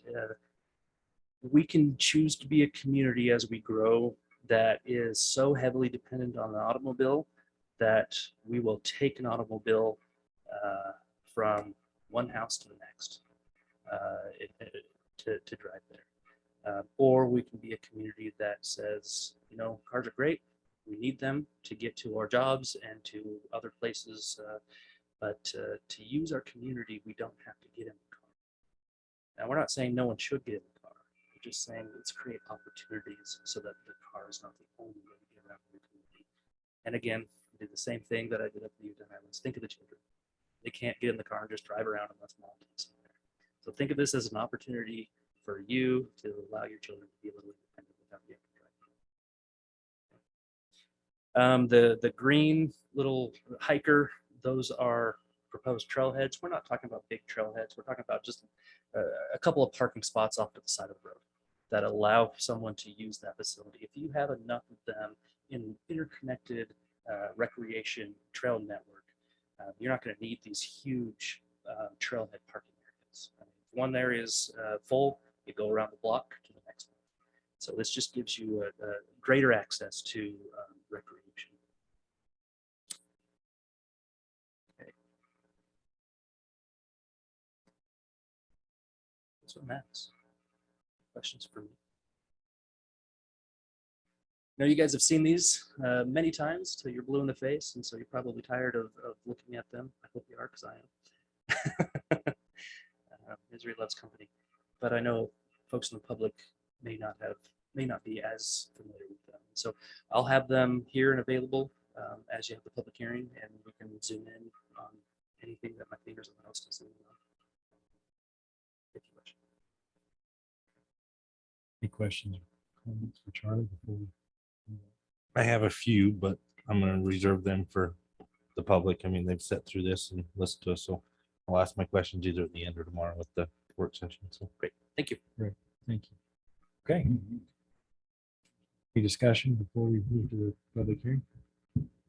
Chair, I'll make a motion. We open the public hearing. Have a motion? I'll second that. Have a motion and a second. All in favor? Aye. Opposed? Motion carries. Okay, we're in public hearing. So anyone that would like to come up and speak, please do so. You have 3 minutes. State your name and address when you begin, and we'll go from here. Thank you. Jill Hipwell, 585 South, 3600 West. and I guess this question could actually wait till tomorrow. Did we decide how small you guys were gonna do the medium density? Okay.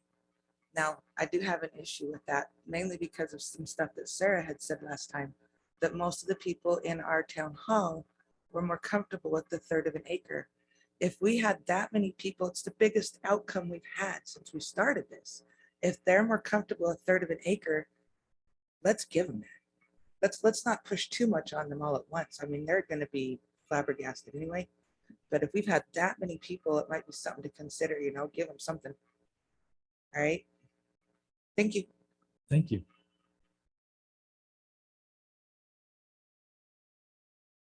Anyone else?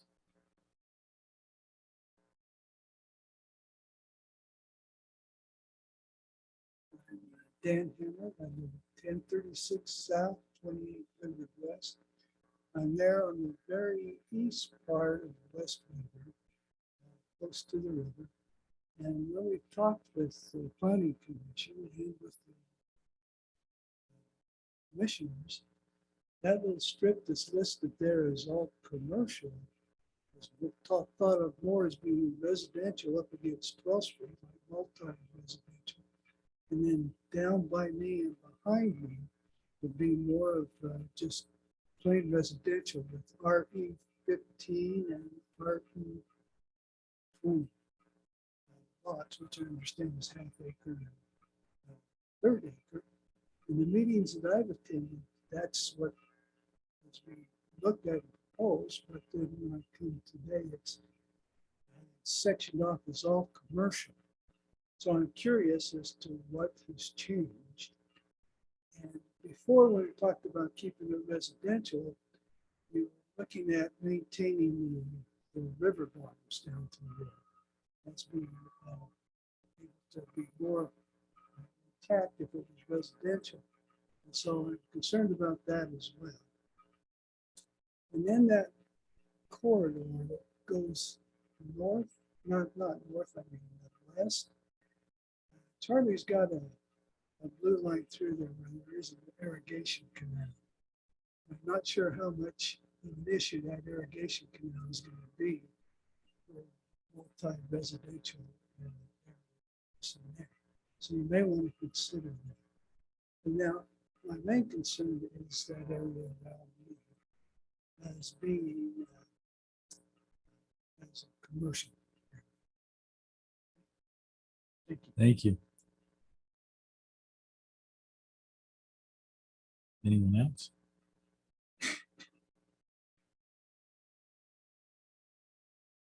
Hello, my name is Brent Hipwell. I live at 585 South, 3600 West. And again, I want to just thank you guys for the work you're going through. Some of us actually realize that the pain you're going through to get this plan written. And thank you, Charlie, for all the work he's done. We agree with a lot of what's going on. I just wanted to reiterate what my wife says about the half acre, third acre lots quarters. I could see it if you had a unique situation separated by grade elevation or something to allow 1 or 2 quarter acre lots in a subdivision. I could see that making special provisions, but like Charlie said, the developer really needs to show the benefit to the community by him even dropping down to the third acre. I mean, I really want him to prove it to you folks that, hey, I'm really looking out for the community, not my checkbook. Personally, I don't mind the half acre, third acre idea. I've always have, and I've lived out there my whole life. I'll probably get beat by some of my neighbors, but they still want the 1 acre, and I get it. But quite frankly, we all realize what happens with implants that come out there and get on an acre. They love it at first, and then you got 2/3 of it neglected back there, and they're not doing anything with it. So I really do understand the half acre, but I really want you guys to make the developer prove that, hey, this is really a benefit, not just my checkbook is better when I get 4 in an acre rather than 3 or 2. And then the other reason is you do third acres like Charlie says, or quarter acres like Charlie says, you increase the roads. Granted, he wants to keep the frontage the same, but now you got a road behind him. You're increasing the lane miles in the community, which is a burden on the county, which I don't know that that's a benefit to any of us because our taxes are going to go up. We're going to pay more for road maintenance. and whatnot, curb and gutter, sidewalk, the whole works. And then I had one more subject I wanted to talk about. Can't remember now, but anyway, that's my wish list. I'd love to see half-acre lots. I mean, I don't really have a problem with half-acre lots being pretty easy for the contractor to get through, but when you start dropping down to third and even a few quarters here and there, I'm okay with that. And then the other issue is water. I'm doing a 3-acre subdivision. I had to give up a share and a half for my half a share of water to hook up the culinary. Now, where the culinary is an outside entity, there is not enough water. You guys start talking about this development. It's great. It's great to plan that. You start dropping down to third acre, half acre. There is not enough water to be bought to supply this culinary water, let alone the irrigation water, to a quarter of this area out there. The water department's already sold more shares than they actually own. And so the water is not there. It's disappearing as fast as we can build these homes. And for every home have to give a half share, we're out of water. We're completely out of water. So thank you. Thank you.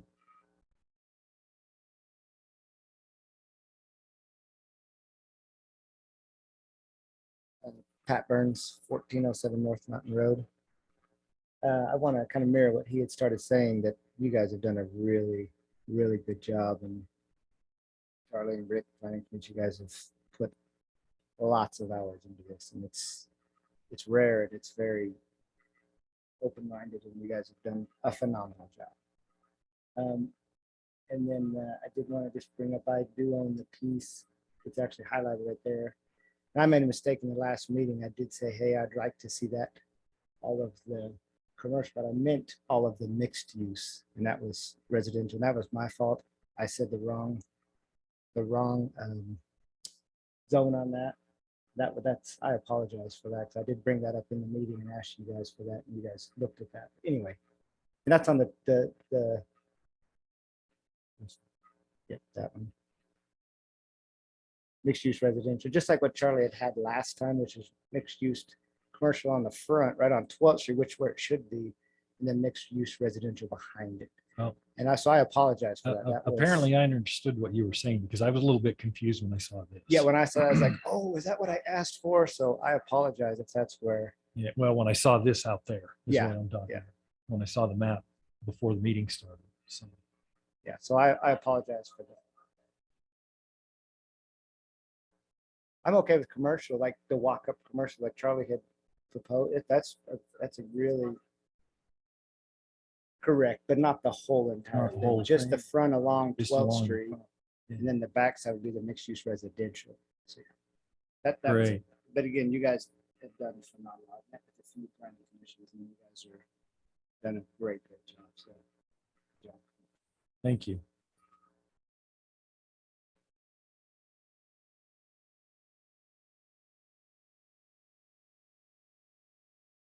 Becky Hammer, West Weaver. I'm on that part he's got circled right there. And I'm like right in the center of it. And I am definitely against commercial all the way around for the noise, the pollution, the traffic. That's a little road on 2800. And it already takes a long time to get across 12th Street. You put commercial all the way in there, it'll be a mess. I too worry about water, but in all of the meetings I've been to, and I've been to pretty much all of them, it's that section on the north part has always been residential. And I'd like to see it kept that way. I know there's going to be growth, and I'm okay with that, but not commercial. That messes up my property rights. I just don't think that's a good place for commercial. You want it down 12th Street, I guess that's, but not on the north. Thanks. I Thank appreciate you. what you're doing. Thank you.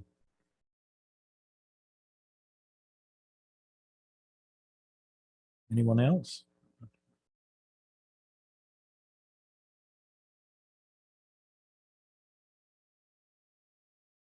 Name's Ryan Ellis, 345 West, 2300 North.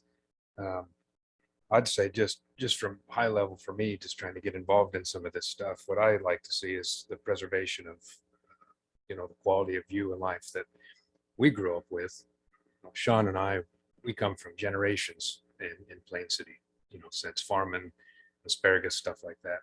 And so when I see some of this growth happening, good example down 4,000, I believe it is, in West Haven, 4-story apartment complexes, townhouses. That is just very ugly to me. And then, the townhouses that are going in on the S curve road, 26 or 2,700 in Plain City. I was kind of blown away to see that was going to happen. And then some of the commercial, kind of like she talked about, I was very surprised to see where some of the commercial is going to happen, out west. So that's really kind of, what I have to say. And the mixed use stuff, when I start hearing mixed use, I get a little hesitant. Maybe I'm off in left field, but a lot of the times when I hear that, it kind of relates back to some of the things that I've heard about UN Agenda 2030 and some of the World Economic Forum infiltration, if you will. If you guys haven't looked at the UN Agenda 2030, look at that. Anyways, appreciate you guys, and just want to preserve, the quality that we've grown up with. Thank you.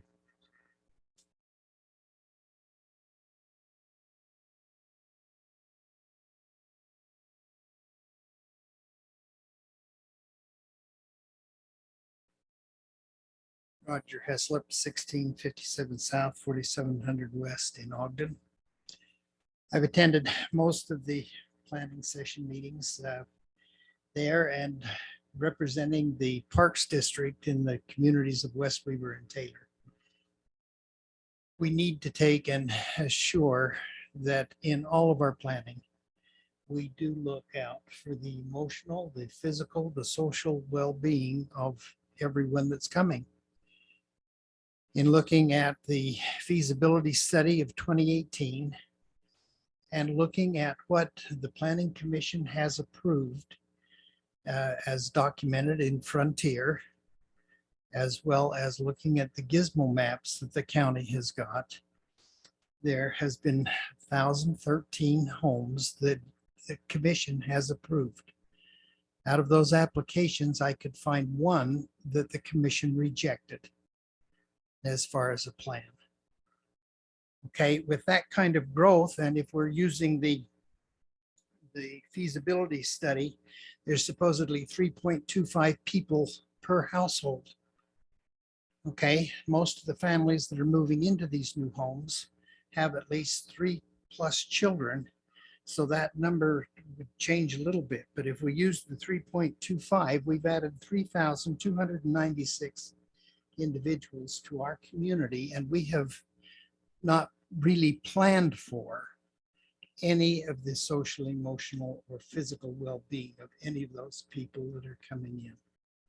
We do have one parcel of ground which has not been officially passed to the Park District, and as a result of a lawsuit there, that does give us a parcel of ground with no water there. And when earlier when Charlie talked about the landowner and the having to look at bonding and having to look at impact fees and those kind of things, we're seriously looking at all those kind of things. But bottom line is our ordinances need to take and start to reflect the kind of community that we want to have. And we need to take and make sure we're looking at appropriate recreation facilities for the communities there. I appreciate all the work that Charlie has done. I appreciate all the work that you as commissioners have done here in looking at it. But I really feel that as the density increases, the size of the recreational parcels need to increase considerably. You have been gracious in passing a 5% park requirement as of December, that would be fine for 1 acre, which is current zoning.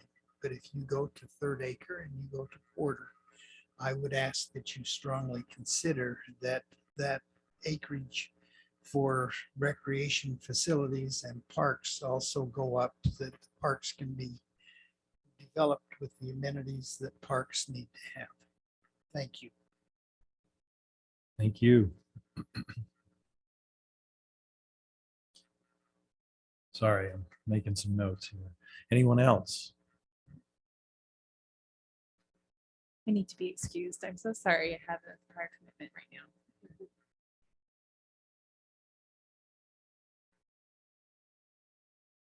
Other than take it out of your pay?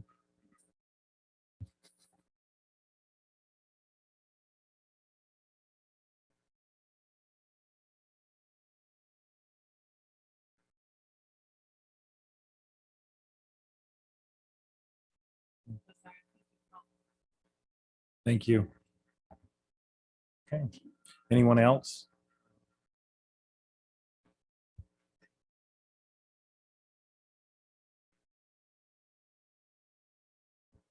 Sean Cottle, 2702 West, 1650 North Plain City.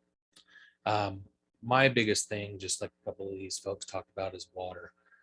We are obviously in big drought right now, and I'm in real estate, so I see a lot of developments and stuff and work with a lot of different builders and whatnot. So my thing is I'm very, very against quarter acre lots. The more lots that you put in, that's obviously more water that's being used.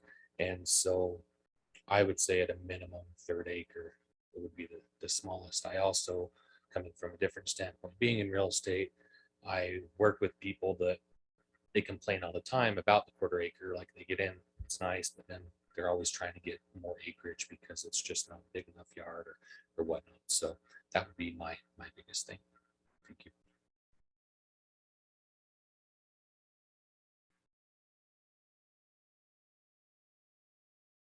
Okay. Marta, do we still have people on Zoom?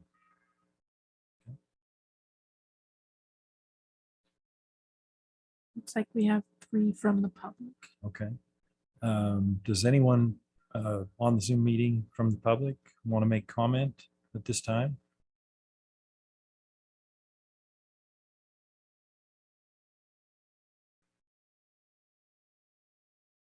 That's in Okay. hands. Great. Okay. Thank you very much. All right, I'll ask for a motion. Chair, I'll make a motion to close public hearing. Second that motion. All in favor? Aye. Aye. Opposed? Okay, we're out of public meeting. With that said, Charlie, any closing comments, or Director Grover or council? We'll start with Charlie. I didn't think I was going to have any takers. Good I was deal. just about to say no, unless you have questions for me. I'm done talking. Okay, all right. Director Grover? I don't have any. Okay, thank you. Well, I'd like to say thanks to everyone that participated. I mean, it's not a big crowd. I wish the place was full. I wish the Zoom meeting couldn't handle anymore, but we have what we have, and it's been kind of this way through this whole process. And so going forward, you know, we're trying to respond to the comments that we get as best we can, and, you know, the wants and the wishes of everyone out there. So based on that, we're going to trudge forward. It looks like we're scheduled for a work session tomorrow night at 5. We'll have that in the back room. I think Charlie already made mention of all of this. And then from there, I'm not even going to try to tell everybody when the next meetings are. We'll figure this out one meeting at a time. So, what's that? It's online. Online. Oh, tomorrow night is online as well. Sorry. These meetings are online. Oh, the schedule's online. Thanks, Charlie. The breakout. You got to spell it room- out for me. Breakout room is booked tomorrow, so we probably. We'll be back in here. Yeah. All right. So anybody that wants to participate, will be here in person, and we will be on Zoom tomorrow as well. Okay. Well, thank you very much again for your participation, commissioners. I'd just like to add one thing. I'd really like to thank, I'm sure I'm going to miss a few, but Mr. Heslop, Jill, I want to thank you and the Hammers. You guys have been to every one of these meetings. You know, you great input coming. The dialogue's been great. You know, I want to thank you guys for the input, and thank everyone else that's been here. I mean, this isn't something that we've taken lightly. I mean, it's a lot of changes coming out into our western area, and you know, like I think Jill said, or maybe it was Brent said, you know, let's shock them lightly, you know, because of these changes that are coming. And I agree with a lot of comments, and I've got a lot of notes here. So I invite you, like Chair did, to come tomorrow night. We'll kind of decipher through all this stuff. I really appreciate it. And yeah, thanks. And thanks to Charlie. Yeah. We can't forget Charlie. Charlie has worked his butt off putting this all together, and I could only imagine the hours you put into this. So I really appreciate it. Just two. Well, thank you very much. Thanks for everybody that attended, and hopefully we'll see you all back here tomorrow or see you on Zoom. And have a good night and a safe trip home. Motion to adjourn. All in favor? Aye. Aye. Opposed? Adjourned. Thank you.